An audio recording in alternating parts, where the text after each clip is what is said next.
This Film is Lit, the podcast where we finally settle the score on one simple question. Is the book really better than the movie? I'm Brian, and I have a film degree, so I watch the movie, but don't read the book. And I'm Katie. I have an English degree, so I do things the right way and read the book before we watch the movie. So prepare to be wowed by our expertise and charm as we dissect all of your favorite film adaptations and decide if the silver screen or the written word did it better. So turn it up, settle in, and get ready for spoilers, because this film is lit.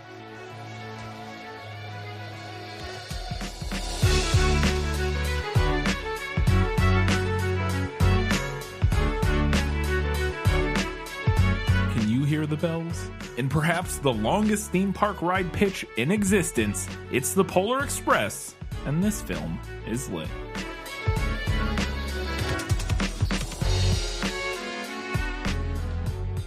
Hello and welcome back to This Film is Lit, the podcast where we talk about movies that are based on books. We've come to it, the final episode of the best year ever, 2020. It's our Christmas special. We're talking about the Polar Express this week. Before we get started, I wanted to mention, we talked about it in the last episode, in our Little Women episode, but if you wanted to hear our thoughts on the 2019 version of Little Women, we recorded a 2-hour-long bonus patron episode. You support us, so you head over to patreon.com/thisfilmislit. Support us for $5 a month or more, and you get access to our bonus content feed, including our Little Women 2019 breakdown. We really dove into it and compared and contrasted all the things they changed, the interesting changes and commentary the movie had. Creative decisions made. It's a very fascinating movie, and I thought we had a very interesting and long conversation about it. So if you want to hear that, go check it out on Patreon. And any amount you can support us for there is greatly appreciated. This week, though, we're talking about the Polar Express. We wanted to wish everyone a Merry Christmas, or whatever holiday you celebrate. Or if you don't celebrate any, just try to survive until 2021. You got a week left, week and a half. You can do it. We believe in you. We're going to talk about Polar Express. We don't have a Guess Who this week because it's a picture book. And I also don't have a Lost in Adaptation because it's a picture book. I wasn't confused. I was confused during the movie, but nothing that I thought the book could answer. But we do have the rest of our segments. So let's start with our first one. Let me sum up. Let me explain. No, there is too much. Let me sum up. So The Polar Express by Chris Van Allsburg goes like this. On Christmas Eve, a young boy is whisked away to the North Pole aboard the Polar Express train. Santa chooses him to receive the first gift of Christmas, and he asks for a bell from Santa's sleigh, which it turns out that only those who truly believe in Santa Claus can hear. Brian, please tell us what happens in this movie. God. So, a little boy on Christmas Eve, he's doubting the existence of Santa Claus. He has like a file that of proof and of like, it's like his case file on Santa Claus.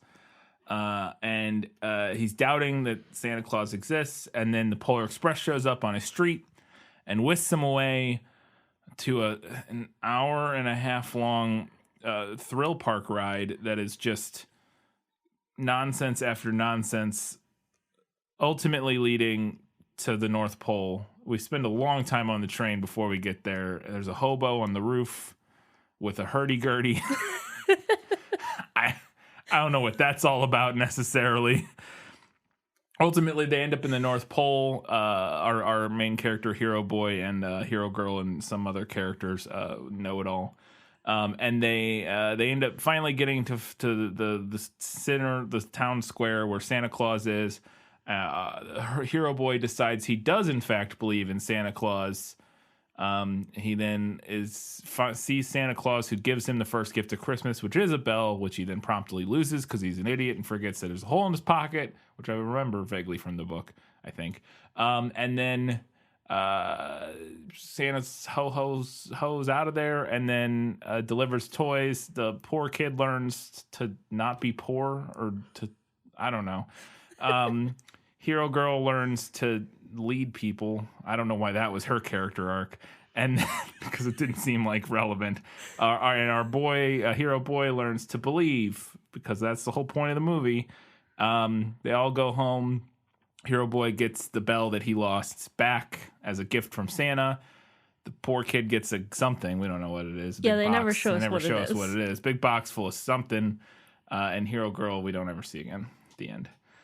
And the message is believe in Santa Claus or God or something. I don't know. That's the movie. I kind of hated it. Anyways. I don't know. My reaction to this movie was literally that one Neil deGrasse Tyson gif where he's just like shrugging. Like, yep. Yeah, me too. Yep. That's a thing that happened to me. All right, I've got some questions. Let's go ahead and find out. Was that in the book? Nicholas Flamel is the only known maker of the Philosopher's Stone. The what? Honestly, don't you two read?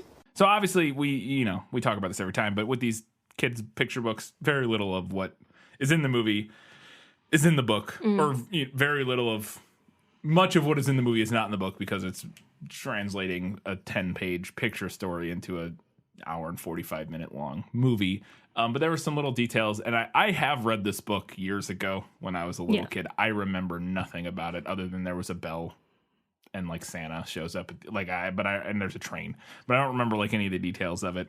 So I had a few questions as we went through the course of the movie. And the first one, because this magical realism felt like something that might have shown up and they may have pulled inspiration from. And when the train shows up in the movie in the beginning, the kid's radiator in his room turns into like a steam engine and like shoots steam and sounds like a train. Or maybe it doesn't sound like a train, but it is the train outside, but it shoots steam. Anyways, that little imagery and that effect, is that something that happens in the book? No, that's not something that's in the book. Okay. I did think that was a cool, like... Yeah, it was fun. Visual I thought thing, it was though. fun. Like connecting those two things. Yes, it was very loud when the train shows up. Because I turned the volume up to hear the people talking, and then the train showed up, and it almost blew down our windows. It was like the Polar Express had arrived in our living room to whisk us away. Yeah. So after they get on the train and they're going to the North Pole, Tom Hanks, the conductor, shows up and says, "We're going to the North Pole, idiot, get on." And the kid gets on, and then as they're pulling, they cross to the wrong side of the tracks, they say, and there's a little poor kid comes out of a sort of a rundown house, and he's not going to get on the train at first because I guess he doesn't believe in Santa. Oh, he doesn't. We find out why later. It's because he's poor and he never gets presents. It's like Santa does not exist for me because he's correct. This movie just is like, nope, shush, jingly keys, shush. Yes, he does. This year he does, I guess. I don't know what happened the other years. We're not even going to address it. But as he decides to get on the train and he's running and he eats it, and it was very funny to me, but I wanted to know if that character or anything with him is in the book. The poor kid. That character was added for the movie. So poor kid's not so Hero Boy is obviously in the movie. Yeah. Hero Girl, is there a girl character? That's Hero Boy is the only one from. Okay, and Know-It-All's not? No, the other kids are not. Not even like tertiarily? Like not even like we see them? Well, let me take a look. I'm just wondering if maybe they even took like the look of some of those kids. That's entirely possible. And then turned them into like full-on characters. I would be interested to know, just because. There is a kid with glasses right here. Oh yeah, that looks like that could be Know-It-All. That could be the Know-It-All kid. There's a whole bunch of kids, so who knows? Yeah, there's a whole bunch of kids. I don't see any kids that look like the little girl. Nope. There's another shot of kids on the train. Nah, still not really anybody that directly. Hold on. Was the one? Nah. No. Yeah. Okay, so not really. Other than Mr. Know-It-All, maybe there's a kid with glasses who could be that kid, potentially. And maybe the poor kid wouldn't, but nothing distinct. That was like, oh, that's obviously that other character. Okay. So I know that none of this happens in the book from my memory. Is in between leaving to go to the North Pole and arriving in the North Pole, we have a whole series of misadventures where he's at one point he loses a ticket. He loses Hero Girl's ticket, and then she's gonna get taken up to the top of the train, for some reason, or they think thrown off the back of the train, but then it turns out they're on the top of the train. He climbs up on the top of the train. This is where he runs into the hobo. None of this is in the book. No, none of that is in the book. Okay. Cool. They just have like a nice fun train ride to the North Pole. Yes. That's what I thought. Because I was like, I don't remember any of this. This is all really weird. Felt like they were just really just kind of winging it. On like, we got to fill an hour and 45. What do? We can't just get to the North Pole because then the movie's over. And boy, do they just add a whole... And I guess my biggest complaint about it is it feels like very little of it matters or adds to like the arc or point of the characters. No, I don't feel like it does. I mean, like there's supposed to be ideas, like the hobo's supposed to be like the character who's like pushing Hero Boy's character, I think, along, because he's like a magical ghost hobo. Ghost hobo.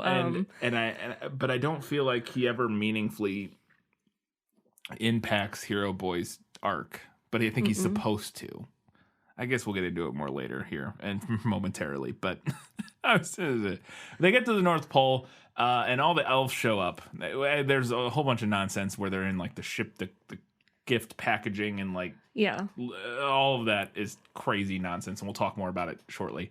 But they finally do get to like the part that I remember from the book where it's like the sleigh out with all the elves around, and they're like preparing for Santa's big journey that night. And when Santa shows up in the movie, all the elves start waving their arms in the air and singing, I guess, Santa Claus is coming to town, but it's very cult-like and terrifying. And I don't know if maybe that was on purpose, but it's terrifying. And obviously it's a book. There's no singing. Well, there could be singing. Is any of that, how does that translate to the book? Well, there are a lot of elves. We see like a big crowd of elves in the book. Okay.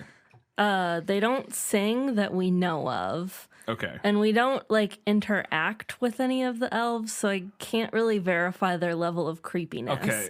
Because in the movie, they're kind of creepy. Yeah, well, some of them, they vary so widely. Some of them have like children's faces with facial hair. Yeah. And then other ones are just like adult faces on like elf bodies. And it's all... And they have weird voices. They're doing like, and not only weird voices, they're like vaguely like they seem ominous, and like they have like a nature about them that is like, they're not just like jolly fun elves. They're like threatening one of the kids at one point, with a kid who ends up at the top of the whatever. I think a lot of the characters, like, I would say that all of the non-kid characters in this movie have a vague aura of being threatening. Yeah. The conductor is like, he has like this weird energy that is like, he feels like he's gonna like yell. He feels like he might like pop off and murder somebody. Yeah, all of them really do. And we talked about that a little bit in the prequel. Part of that, people talked about, like the sort of uncanny valley of the animation. But that's not it. It's not, I mean, they are creepy looking in that regard to some extent. But that's not the big thing. The main thing is that they just have their characterization, and the way the characters are played with this edge of like... Menace, yeah. And it's very strange. It is. I don't know why. It's weird because it doesn't amount to anything. Like, it doesn't mean anything. There's no message of like, that it turns out that these characters, maybe some of them are like, they are bad, and like that. I don't even know what the direction would be that they would go with it, but they don't do anything with it other than, no, they are just, they just seem menacing and weird, but they're just fine. They're just normal, like, cool characters. And I guess they're going for like that same thing you get in some like kids movies of yesteryear of the 80s and stuff, where some of the protagonists, like that your main character, or some of the supporting characters that the main character kids run into initially appear menacing but turn out to be good. You know what I mean? Like, they're going for that kind of trope, I think. Maybe, but it's not played out. No. Yeah, it doesn't play out in any way. And the kids don't seem... I don't know. It's so strange. If we look at the example of the conductor, he seems menacing And there are definite moments where you think, like, oh, God, he might, like... Yeah, like, oh, when they're going to throw the girl off the train for not having a ticket. Like, he might actually be evil or something. yeah. But then he's like, oh, well, that's no problem. Yeah. But instead of that being, like, a mini arc or something that the protagonist has to learn from and grow from, it just kind of happens over and over. Yeah. Yeah, it happens with, like, every character we meet, and it never means anything. Yeah, so I'm left like, what's the point? Yeah. What are you trying to say to me? It does just feel like trading on that trope without using it for anything. Yeah. It's just like, ooh, it's kind of weird and creepy. Oh, this is like for you, the audience, you're a little like unsure of what to think of these characters and stuff. But then nothing happens with it, and they're just fine. But we don't learn anything from it. We don't do anything. Yeah, it's very strange. The whole thing is very strange. I really wasn't a big fan of this movie. It just felt so empty. Like it just felt devoid of. I really like. Maybe 3/4 of the way through this movie, I turned to you and I was like, this movie feels like it was made by somebody who understands all of the trappings of a Christmas movie, but doesn't actually understand what it is that makes them endearing and lovable. Yeah. This movie feels like it was made by an AI that you like fed Christmas movies into it spat something out. It really does. Yeah, and you required that AI to make 80% of it a sales commercial for like a ride that was going to open at Warner or at Universal Studios backlot or something. They're like, make sure that 90% of it is just things that kids will want to do when they come to the park, but also some Christmas stuff. I guess I don't know. It's so weird. All right, this is the whole plot. This is the only thematic element of the movie. And it's from my memory is an element of the book, but I'm just trying to remember how it plays out. This is the end of the movie. He can't see Santa Claus. He's trying to see him in the crowd, and this whole time he's been kind of doubting whether or not Santa Claus exists, to the point where like the conductors, somebody calls him a doubter at one point. Oh, that's the hobo, I think. Yeah. And so like there's this whole recurring theme of like he doesn't believe in Santa anymore.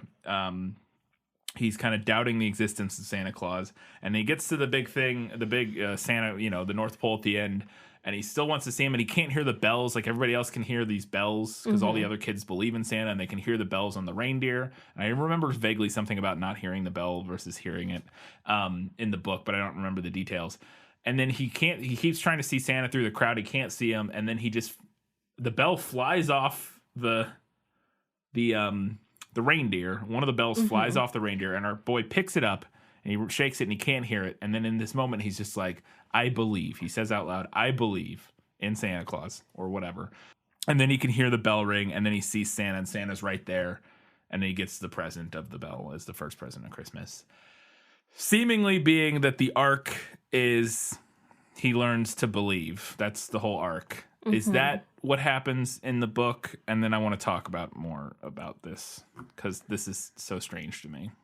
So I would say that the movie goes harder on the believing in Santa Claus angle than the book does. So in the book, the kid believes in Santa from the very beginning. Okay. And like he is staying up to try to see Santa Claus because some of his friends are starting to not believe in Santa Claus. Yeah. But it specifically says in the book, like, he knows they're wrong. So he's going to like stay up and see Santa Claus. Okay, so he believes in Santa Claus from the get-go. But he's starting to get to the age where he wants to be sure. But then the story then is really kind of about validating that. Yeah. And the idea with being able to hear the bells doesn't come in until the very end, when the idea is that the grown-ups can't hear the bells. Can't hear the bell. Okay. Now the movie, by having the kid be a doubter, Yeah. as we said, who then learns to believe. I feel like the movie takes the story away from like Christmas magic and the innocence of children to a kind of a somewhat preachy message I agree about completely. like blind faith. Yeah. Which I sure feel about that however you want to feel about Yeah. it. But there's not really an argument for why that's a good thing That was, or yeah. like it's literally just believe because that's the thing to do. I agree. That was my big point. My big contention with it is that the movie, I was like, what's the point of this? His character doesn't go through an arc Yeah. where he learns to believe. He just, at just the end of the movie, decides to start believing. I guess I'll believe because I want to see Santa. But also, the movie, like you said, doesn't present an argument why it's a good thing or why he should, other than if he does, he'll hear the bell and be able to see Santa. It's like the world's worst, like Pascal's wager of like he's literally, it's just like, well, if you believe, you can see Santa, and if you don't, you can't see Santa. So he's like, well, I guess I believe. He literally wills himself into believing, which isn't something I think is arguably not something you can do. I would tend to agree. I don't think you can make yourself believe in something. You either do or you don't, based I think on you however. can tell yourself you believe in something, Right, and you can convince yourself over time, Yeah. like through over the course. You can do things that you can try to like turn yourself off to certain evidence or arguments, or that will slowly you can kind of convince yourself, I think, one way or the other over time by doing certain, by, like I said, by either looking into things or not looking into things. But I don't think you can, like, the moment where you just like, I believe, it's not how belief works. That's not how any of that works. And then I think you're right too. The thing that's extra dumb about it, the note you have here, is that literally the thing where he's able to believe, the whole point, like the conductor says at one point, the conductor has a line about, they say seeing is believing, but sometimes the best things to believe in are things you can't see or something. Yeah. He has some line like that. But then at the end of the movie, the kid believes at a moment when he's literally in Santa, at a moment when he's literally in the North Pole, surrounded by flying reindeer and elves. Yeah, at that point, like, I don't know what the movie's thesis is meant to be, because it seems like it wants to deconstruct the idea that seeing is believing. Yeah. But then the kid literally goes to the North Pole. Like, at that point, I would also believe. Yes. I'd be like, all right, I'm here. Yeah, I'm here, I don't man. even need to see Santa. Yeah. It's fine. I can see the elves. It's great. I believe. I just watched reindeer fly in here, like, and there's thousands of terrifying elves everywhere, and I'm in the North Pole. Yeah, man, that is the seeing. Like, you're seeing, like, it's so strange. I don't get it at all. I truly don't. I think the message is just like, they're like, don't think about it. Like, they didn't want anybody to think about it too much, because they're like, it does feel a little patronizing in that regard. They're like, kids are dumb. Who cares? It's Santa. It's about believing in Santa. We won't put any effort into making that message coherent in a way that's satisfying for anybody over the age of like 3. Like, it's I don't know. It feels really, but even then, I don't know. Kids wouldn't get it. There's no message in it that kids can get other than believe in Santa, which isn't a message. That's just like a thing you already tell kids to do as a parent. Yeah. It's weird. I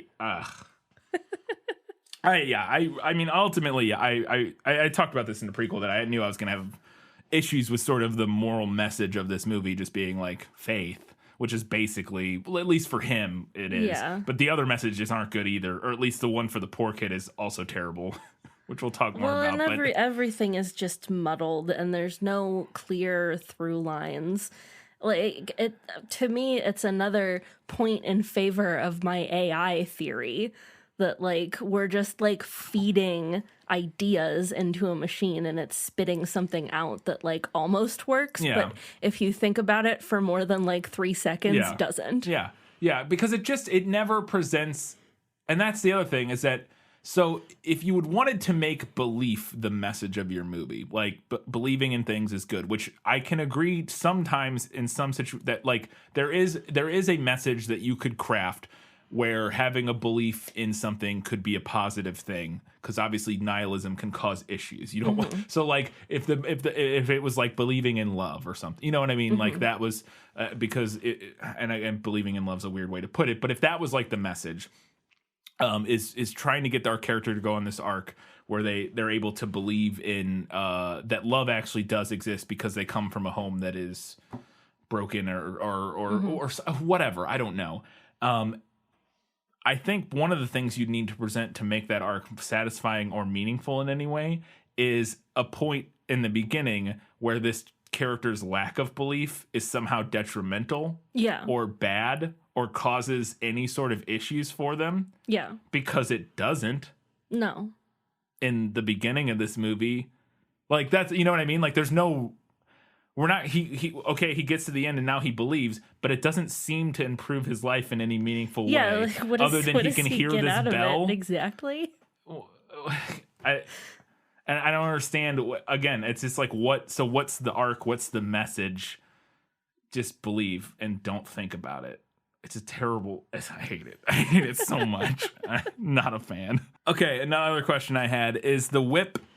Santa Claus has got his whip and he's going to fly away, and he's cracking his whip, you know, like Santa Claus does. And in the movie, it's like a neon rainbow whip. And I thought that was a very interesting choice because it's not what I would expect that to look like. No, the illustrations in the book are all like very muted colors. Okay. Yeah. And that makes sense. And and in general, the movie does, I think, a lot of times capture some, not great, not perfectly from my memory of like the illustrations in the book, but it captures some of that. Like when the train first shows up on the street and some of the wide shots of the elves in the court, you know, with Santa at the end. And the bell, like shots of the bell in particular and stuff like that. So like elements here and there it captures, but it's like why the neon rainbow whip is such a strange choice. Because it doesn't even, I don't even get why you would make it that. Maybe they didn't want it to look like a real whip. Oh, they thought it was too like it's like, he's but it doesn't change the action of what. No, I guess it doesn't. It doesn't change the action, and even Santa already has an aura of menace, so you might as well give him a real whip. That is point. Interesting, though, that maybe they literally did it, and it was just like a black whip at first, like a normal like leather-looking whip, and they were like, "Well, we don't want it to look like he's whipping the animals because that, you know, so we'll make it rainbow." That to me, that's the most like brain dead. Like, we don't know what to. It's a rainbow whip. That'll make it not weird, right? Like, sure. Like, just don't give him a whip. Yeah, well, but that's the thing is I think they already animated it, and then at some point maybe they like tested it or something, and crowds were like, I don't like when he was whipping those reindeer, and they're like, what do we do? Make it a rainbow. Make it rainbow colored. That's easy. We can do that without like redoing all the animation. We just got to change, you know, the color of the whip. That's not, I bet that's what it was. I almost guarantee that's what it was because it makes no sense otherwise. But it also doesn't make it better. No, he's still it's whipping. Still a whip. He doesn't hit. He never even hits the reindeer with it. But like, it's still a whip. It's still doing the exact same thing, except now it's weird because it's like a rainbow neon. It's so strange. I don't know. And then the final thing we talked about this, but the conductor is a final question I had. When they get on the train, he hole punches like random letters on their tickets, and then at the end of the movie, when they are getting back on the train after the North Pole, he punches the rest of the letters to complete a word on their ticket, and they each have like a message for them. And our main characters is believe, the girls is lead, and the poor kids is rely on, count on, and something like that. Is that I don't think that's from the book. No, that's not from the book. And what's the deal with the poor kid's message? I did not get that one. I think maybe the idea is him learning that he doesn't have to depend solely on himself. Which, sure, but also this kid has had to rely on himself, and like I mean, I guess there's some. I have so many issues with his storyline in general because it's just like there's merit to that idea, but also like at the end he just goes back home and is by himself again. Yeah. And like, because the other kids don't live near him. No. Yeah. Yeah. You would think that because he just goes home and he ends up alone, but he has a present now. Yeah. And you would think that maybe the way it should have ended with his characters, he ends up like spending Christmas at one of the other kids' house or something. I don't know. Because I felt like his whole storyline was really weird too, because he's like a poor kid and he doesn't believe in Santa. We see him sing this song about how Christmas always sucks for him because he doesn't get any presents because he's poor. And the movie literally is just like, nope. Right, the movie introduces that idea, which I was excited about at first. Yeah. I was like, okay, this is some class consciousness in our Christmas story. Yeah, there's class consciousness here. We're broaching the idea that Christmas doesn't look the same for poor kids as it does for rich kids. Yeah.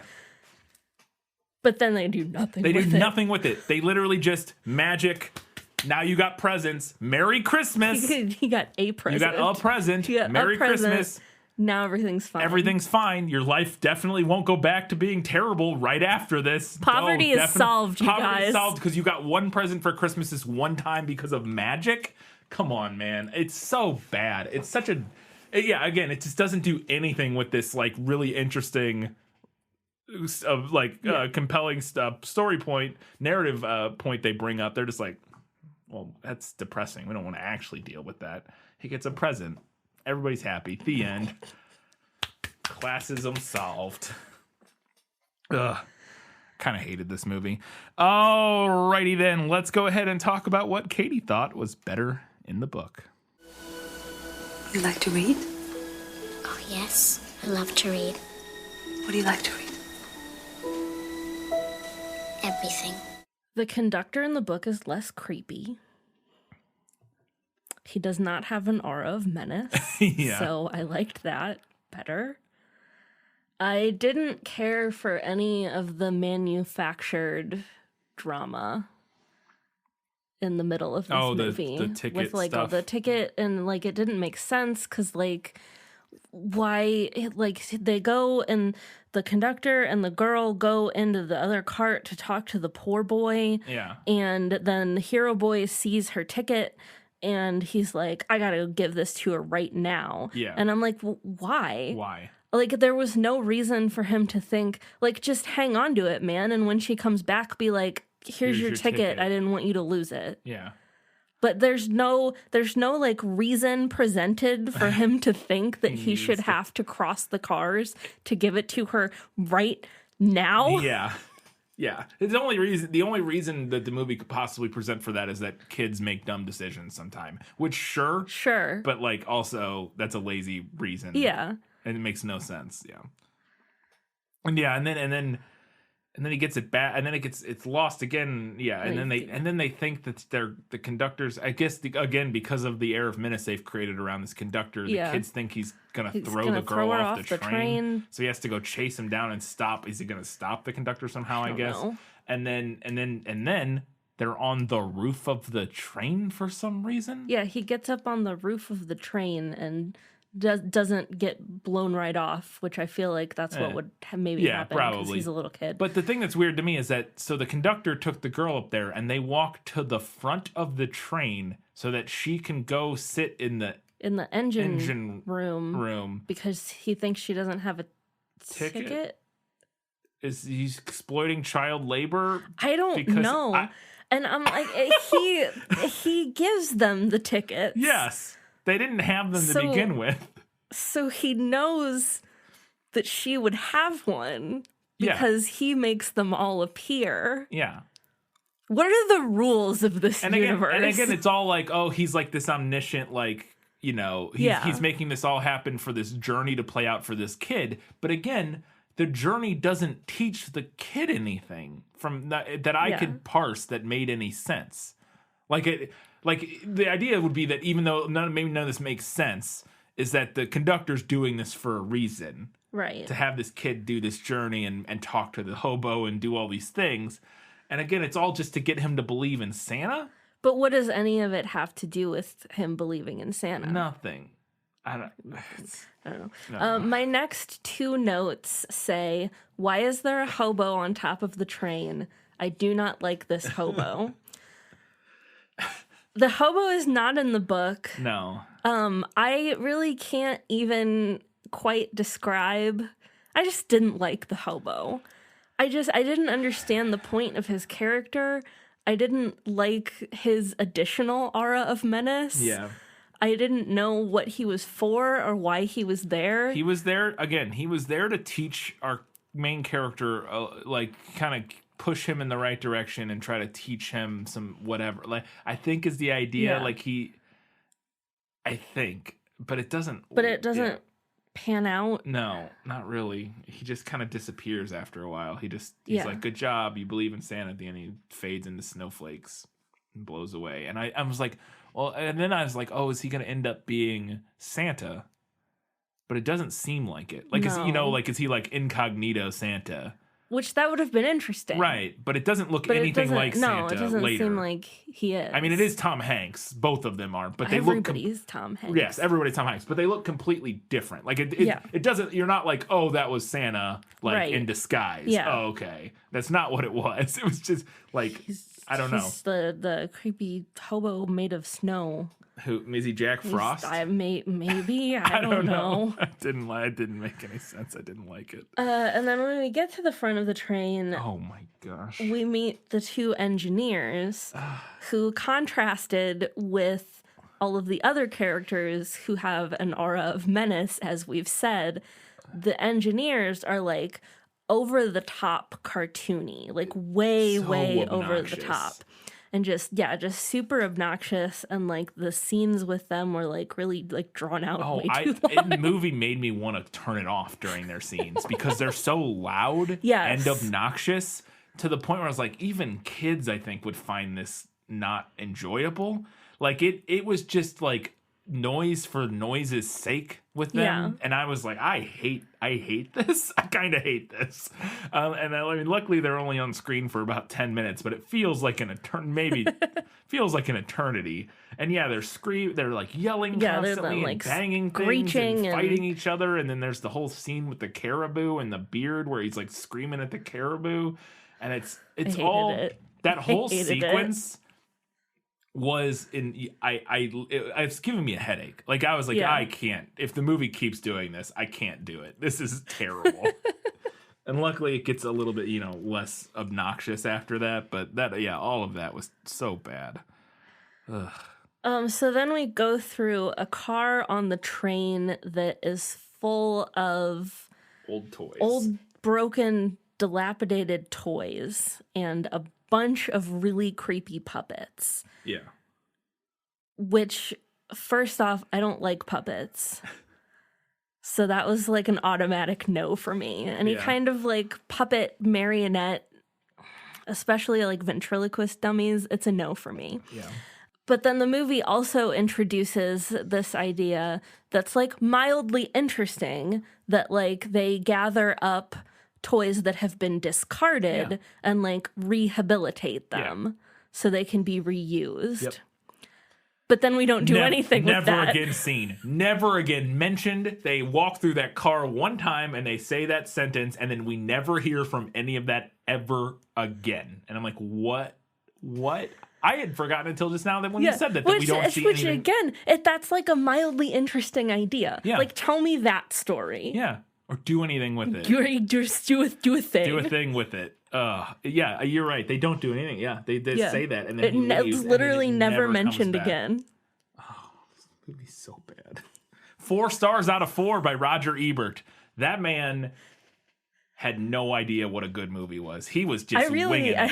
He was winging it. I think this confirms your theory about Ebert. Winging it. He was a full, just like, I don't know. Like, he just went in and, like, spun a little dial, and whatever number it landed on, he would write a review that reflected that score. Like, there's just no way that this is a 4 out of 4 star movie. It's wild. It makes no sense. That makes me think of, he could have been doing, like, I had this professor in school who used to joke that he would stand at the top of his stairs and toss essays down the stairs, and the ones that landed at the top got A's, and Yeah. like so on and down forth. Maybe he was doing something like that. Yeah. Or like maybe maybe he thought it was an exercise in like it was like a writing exercise. Like he would spin a wheel that would give the movie a random amount of stars, and then he would have to craft a review about the support movie that wasn't obviously lying, but that supported, it's like when you're in debate club and they make you support those positions you don't really hold and stuff, you still got to argue. Like maybe that's what he was doing his whole career. It was just give me a random amount of stars, and now I got to write a review for this movie that it reflects that amount of stars. It's the only thing that makes any sense. Or maybe he did that thing that some people do where they're like, well, I don't get it, so therefore it must be really smart and good. No, I don't think so. I don't think that's what he was doing. I just think maybe he wasn't. I don't know. I like the writing brilliant. Exercise idea. I don't know if he that. just wasn't that brilliant of a reviewer, maybe. So after they're at the North Pole, the four main kids, well, it's the three main kids because they haven't caught up with the know-it-all glasses kid yet. They have gotten separated from the main group and are trying to find their way back to the center of the town. Hijinks. And they spy on this massive elf surveillance system. Yeah. With all of these like TV screens, and they're like the whole naughty or nice thing. Yeah. And one thing about this that really weirded me out was all the TV screens are playing videos of real video of kids. It's not it? Yes, it's not animations. It's real footage. Oh, I didn't even notice that. Of kids as opposed to like animations. Creepy. And I thought that was such a weird choice. And the only reason that made any sense is that it must have been this is way easier and less time consuming to do than it would be to try to animate 100 little, you know what I mean? That was the only thing that made any sense to me, because I was like, that's weird. It's the only thing in the movie that's real, or at least the only thing that's obviously real. Like, and it's these shots of these kids sleeping, and I was like, what is okay? Don't like that. And the whole scene is just kind of creepy, and the elves are already kind of creepy, and like they have that same like aura of menace that we mentioned earlier, and they're at least one of them in this scene has a very clear, like, Brooklyn Jewish accent. Yeah. And it may have just been the actor who was playing that character. Maybe. But it does read... It reads... weird. Yeah. I don't know, but I find that, like, potentially problematic. Yeah. Oh, a cabal of long-nosed creatures staring at screens behind the scenes, pulling levers. Yeah. And one of them has a Brooklyn Jewish accent. Yeah, that's a little problematic, I think that's safe to say. Potentially. Maybe. And then the scene where they all sang Santa Claus is Coming to Town. Yep. Didn't like that. Thanks, I hate it. It was super creepy. And then they like slow it down. Well, it goes into slow-mo when the bell starts falling. And it gets even creeper. Yeah, it's very terrifying. It really, and it's so funny because, you know, the movie we talked about in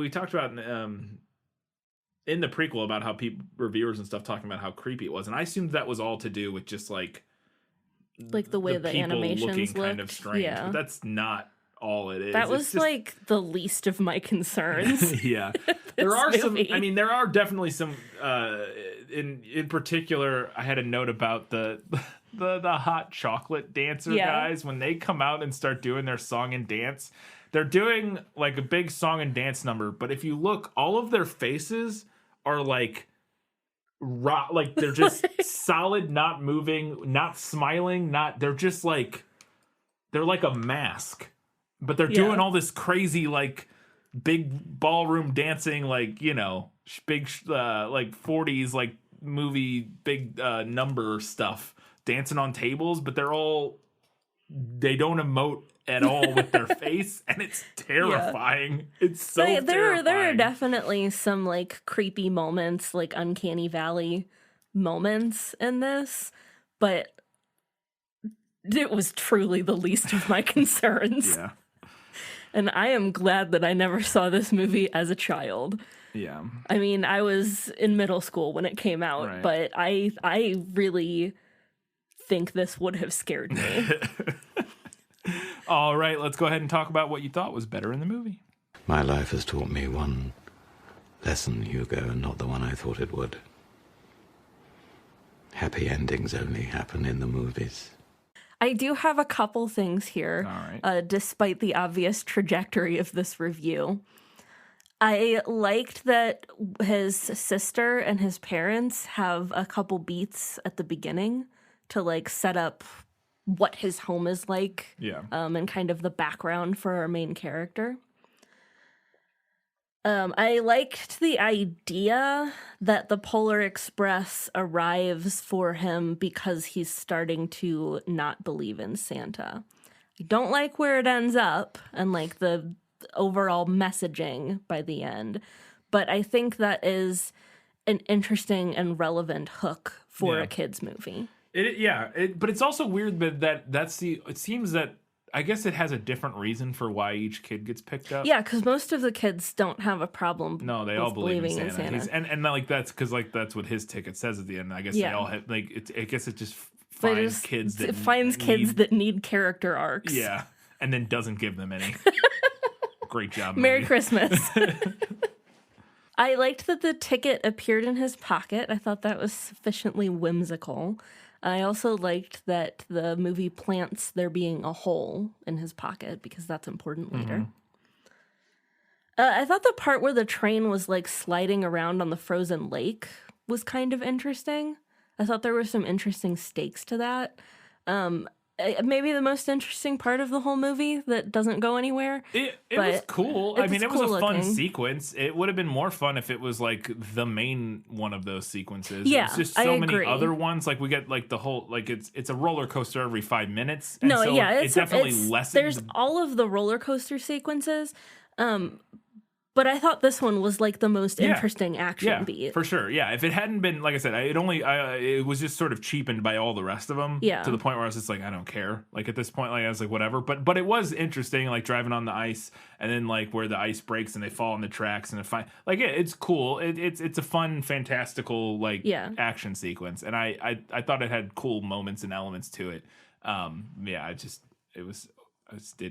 found myself not caring, but it was neat. And I also thought the reindeer were cute. I liked how they're flying when they come out, but it kind of looks like wobbly baby deer trying to walk. They're like wobbling through the air. Thought that was cute. Mm-hmm. And those are the things that I liked about the movie. There you go. Let's go ahead and see what the movie nailed. As I expected, practically perfect in every way. The movie nailed our protagonist, starting out with our protagonist waiting for Santa Claus and trying to hear if he's arriving. The train showing up and just like being in the middle of the street, which is like a cool kind of surreal image. Mm-hmm. The conductor yelling, "Why to the North Pole, of course." Yeah. They do serve hot chocolate in the book, and the waiters, we saw them earlier while I was flipping through. They look pretty similar. They look similar, yeah, but no song and dance. No song and dance. There are a couple tableaus that the movie managed to squeeze in, like the wolves running through the woods, the shot of the train like winding up a mountain, and then like the lit up bridge that it takes to actually get to the North Pole. Mm-hmm. When they first pull into the North Pole, we can't see any elves at first, and then we see them as we get into the center. And the conductor tells them that Santa Claus will choose one of the kids to receive the first gift of Christmas. And our protagonist is chosen, and he asks for a bell from the sleigh, which he then promptly loses. Yep. The conductor shouting "Merry Christmas" as the train pulls away. And I included that because it was like a very specific detail of like not hearing him at first. And then he like cups his hands and shouts louder. Yeah. The hero gets the bell back in the end on Christmas morning, but his parents cannot hear it. And then the little voiceover monologue at the end is like word for word directly I from the remember book. that sounded familiar when Yeah. He does his little, all my friends, over the years, everybody stopped hearing the bell. Yeah. All my friends, except for me or whatever. I remembered that. So, yeah. Cool. All right. We've got a few odds and ends before we get to the final verdict.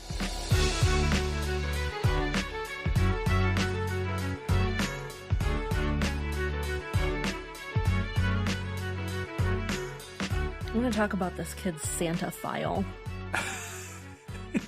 Yeah. He does have a really cool Santa file. He's like the OG true crime podcaster. He's got like all his evidence stacked up. He's doing research on the North Pole. Yeah, if he had been if his character had been if it had been Hero Girl who had that file, this would have been like the origin story for what's her name? The serial podcaster. Sarah something, I can't remember. It's been forever since I listened to Serial, but yeah, there is true.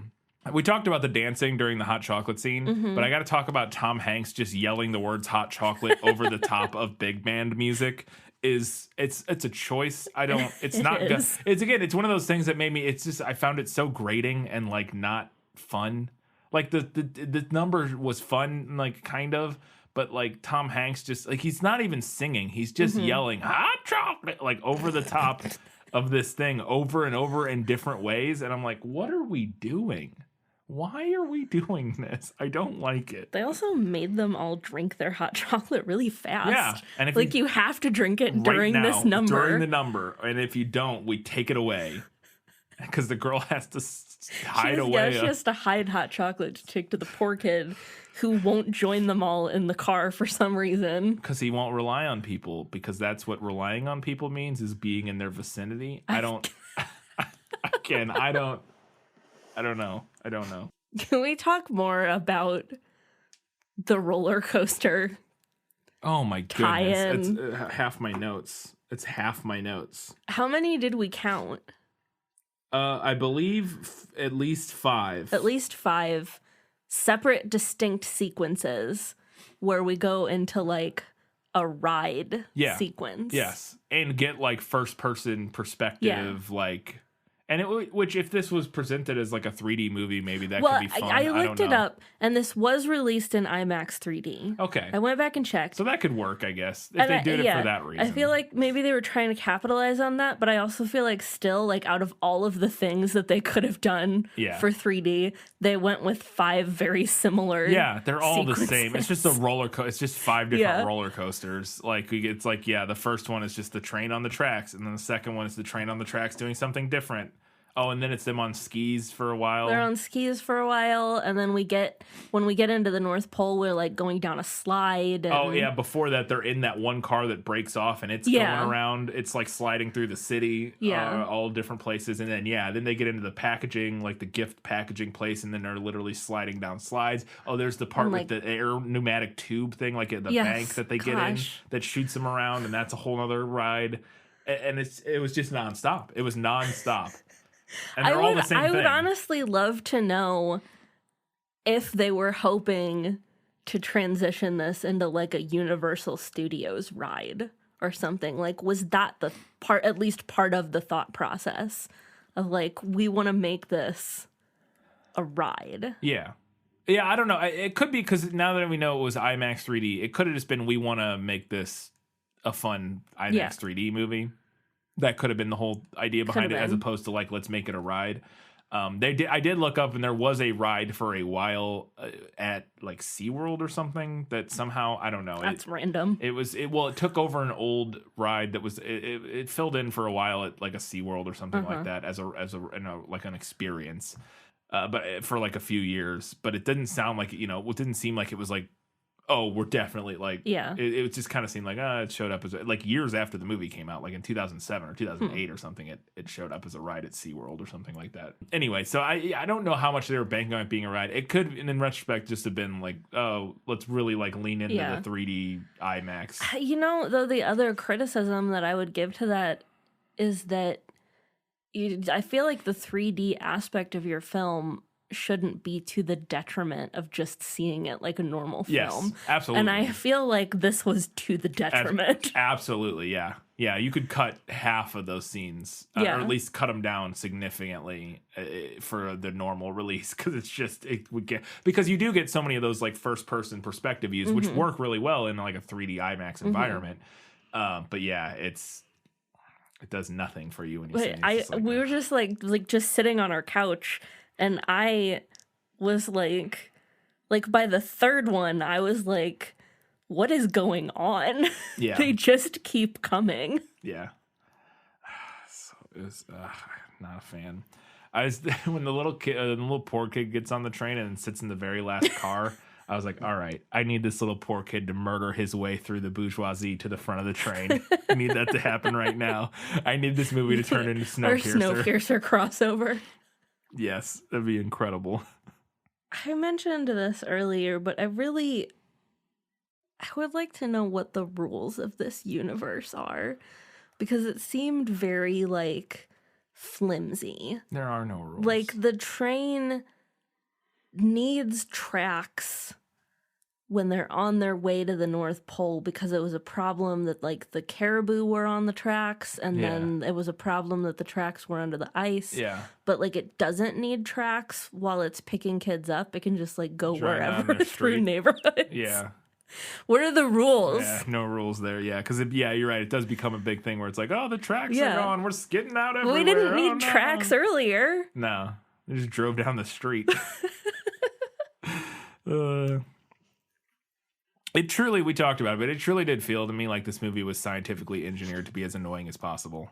That whole and I know I wrote this down during that whole sequence with the engineers and stuff. I was just like, I got very close to being like, can we just not watch this movie? I know it's too late to pull out on this, but I am not having a good time right now. Like, I was really not enjoying it. Yeah, we both kind of had a bad time watching this. It started okay. I was like, all right, it's fine. It started okay, and then it got a little bit worse, and then got real bad for a while, and then it ended like, and I just didn't like the ending and the message, but like at least it wasn't like intentionally obnoxious at the end of it.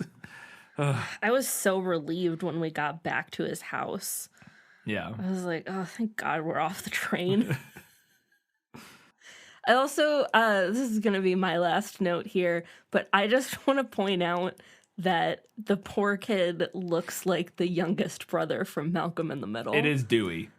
It's Dewey. There's no way it's not Dewey. I mean, I know it's not because he's exactly too old. like him. That actor would have been too old to play this character at this time, I believe, but it's definitely just looks like Dewey. It's really wild. The last thing I had is at the very end of this movie. Oh God, we both thought this. As they're getting back and they're dropping off the hero boy, the hero girl runs up to him. They're like saying goodbye to each other, and they have this awkward moment where they stare at each other, and we both are like, are they gonna kiss? Please don't kiss. And she hugs him, kind of, and then she hugs him, and then they shake hands. Yeah, and then he leaves. But it felt so weird. It felt so. Well, we both had the same reaction to it. We were like, oh no, please don't kiss. I don't like that. Luckily they didn't, but it sure felt like it, and it was enough that we both physically recoiled in the moment. Like no, oh, okay, woof, thank goodness. I don't like that at all. No, thank you. Yeah, anyways, let's go. Final verdict. Now, are you ready for your sentence? Sentence? But there must be a verdict first. Sentence first, verdict afterward. All right, I don't know if it's too late to say this. No shade to anyone who likes this movie. I just thought it was really boring and kind of messy. I think my parents really liked this movie. I could be wrong. I think they enjoyed this movie. I think there's people out there that could like it. I don't know. I'm sorry, I'll let you continue. But no shade if you like it. It's just didn't work for me. It seemed to me like the scriptwriters weren't really sure how to expand on the source material, and we ended up with like a Franken story made of hodgepodge together action beats and mixed messages and Christmas elements. The book is simple, but it's an enduring classic. I'm going to give it to the book this time. That makes perfect sense to me. And so this movie does have pretty middling reviews on most services. Yeah. It's got like a 55% on Rotten Tomatoes. It's got like a 6 on IMDb. So it's not like, Muppet Christmas Carol's at like 8s or whatever, Right. and A Christmas Story's up in the 8s, I'm pretty sure. Some of the like Christmas classic movies that people really like, Christmas Vacation, and those all have much better reviewed. I think there are a considerable amount of people that do like the movie. At least it seems like it, because it gets played a fair amount. But it's definitely not like comparable to those other movies in its universal like enjoyment or acclaim. There's not a universal appeal thing going on here. And I guess it's possible that this could appeal to people if you saw it as a kid. That's my thought, yeah. It could be one of those movies that works still for you, like nostalgically. Like that you remember fondly, yeah. Yeah, because I think I would have enjoyed it more if I saw it when I was 7 or 8, like... Because especially if I saw it in a 3D IMAX, and like that might have been a very lasting impression on me of like, wow, that was crazy and cool, and like like going to a theme park or something. Whereas watching it now, again, I hadn't seen it until we watched it this time, and so I think that could definitely play into it some if people do like it, that it's potentially some of that may be trading on nostalgia and that sort of thing, but also it's people like different things, but. Boy, it just did not work for me in like any capacity. Like in any capacity. Like, not at any level. No. I'm trying to think of a positive thing I did like. I did, like I said, there were some visual moments early that I did enjoy, like when the Polar Express shows up and that sort of thing. The music was good, but it's just the music from Elf. But the music was good. Great score, and that's about it. That's really all I have. Katie, what's next? Next week, we are taking a holiday.